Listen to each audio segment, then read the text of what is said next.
Sa pakiramdam mo nung nanakaw, so yan, laban mo dun sa... Masaya po, masaya. Siyempre, binigyan tayo ng kalakasan ng Panginoon. Kaya hindi ko naman na knockout. Yung paganda lang, patama lang talaga ng street siya na knockout.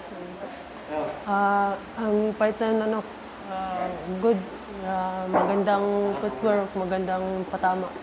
Yung sa pangalawang labang ko ay panalo lang din, easy sa taas ng ring. Kung ano lang magawa sa taas ng ring, ano lang po. Sir Manny Pacquiao, maraming salamat po sa Blue by Blue po na binalik mo po nung ngayon po ay maraming mga boxer po na makikita ang galing po. Ladies and gentlemen, introducing the fighter coming into the ring, Hilario Hinanda. Idol ko po kasi dati si Sir Manny, bata pa lang ako. Kaya sa province namin, nagbo-boxing na ako, amateur. Sa Bicol po, Sorsogon. Kaya yun, lagi nanonood yung lolo ko. Yung galaw po niya, yung speed, bilis. Timing lang, counter. Relax lang. Huwag masyadong gigil. Antay lang. Huwag mag-isip kung paano makanakaw. Ganun, relax lang. Idol, Sir Manny, sana makita natin sa personal. Thank you po sa pagsali niyo sa amin dito, sa pagpart sa akin sa Blue by Blue.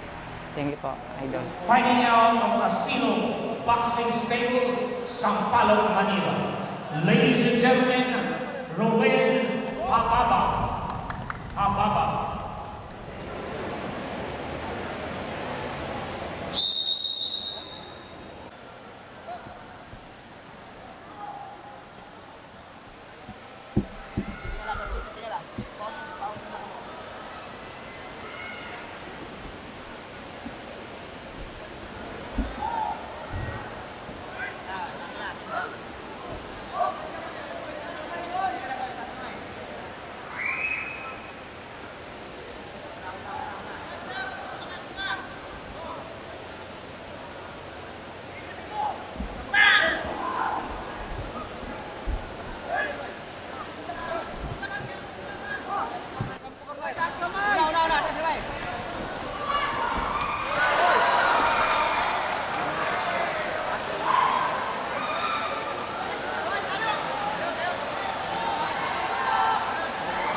Ladies and gentlemen, winner by knockout, Hilario Hinanda.